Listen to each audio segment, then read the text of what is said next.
Welcome back to Jethro's Garage. Tonight's going to be part 2 of my garage build. I'm going to show you what I did after they got the building up.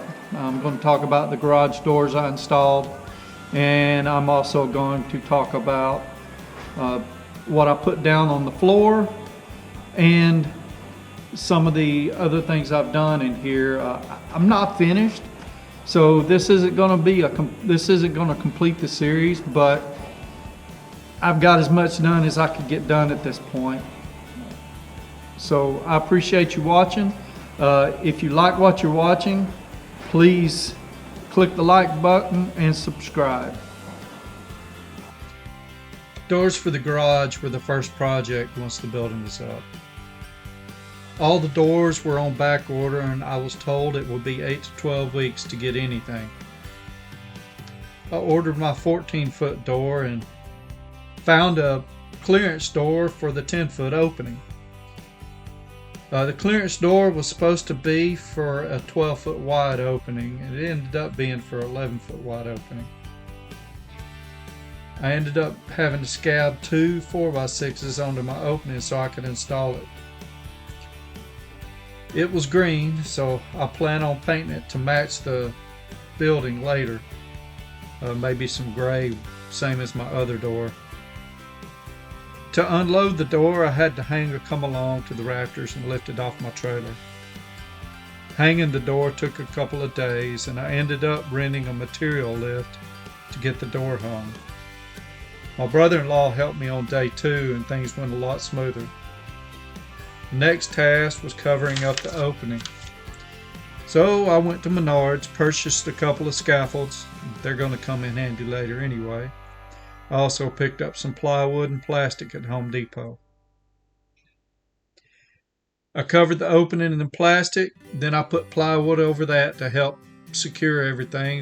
Wouldn't have to worry about people being able to get in it real easy. I did leave about 2 foot up at the top not covered with plywood. It seems to have worked out so far. This is what I'm currently working with. This is an inside view of both of the doors. There'll be a picture to show you the outside view. So after I got the garage doors taken care of, the next step was to put down a floor coating. With the type of work that I'll be doing in there, I decided to go with the sealer. I didn't really want a slick surface. I didn't want it to be shiny. I didn't want water or something to sit up on top of it and make it real slick, so I still wanted that slightly gritty finish that a concrete floor has. So I did a lot of research and tried to figure out what I wanted. I passed over epoxies because every single one of them I looked into went on thick and left tire marks in it. So I ended up going with GhostShield 8505. It is a water-based concentrated sealer. Gets a lot of praise on the internet.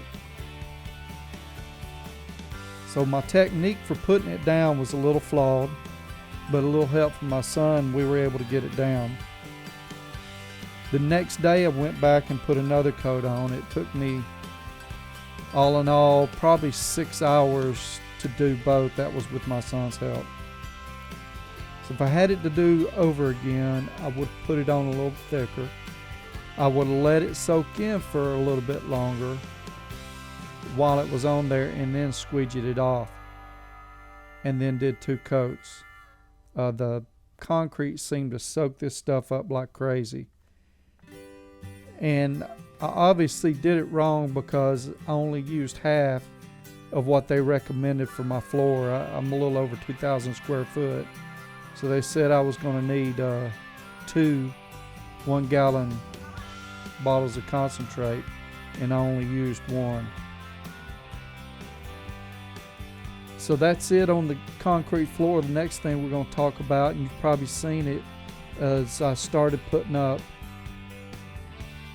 insulation and siding on the inside. So I ended up framing up half of the back wall. putting R13 insulation up. The insulation was 8 foot by 23 inches.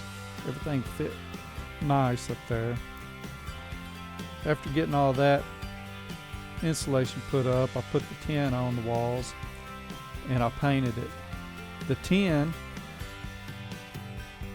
is getting pretty expensive right now. It's over $3 a foot. It's probably getting close to $4 a foot by now. I'm not really sure.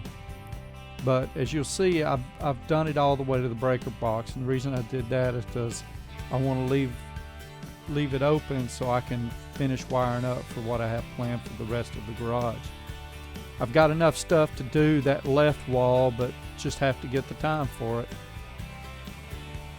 I currently have enough insulation and wood to finish covering this side of the garage here.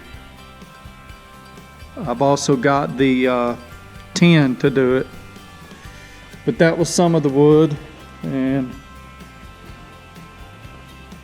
over here's the rest.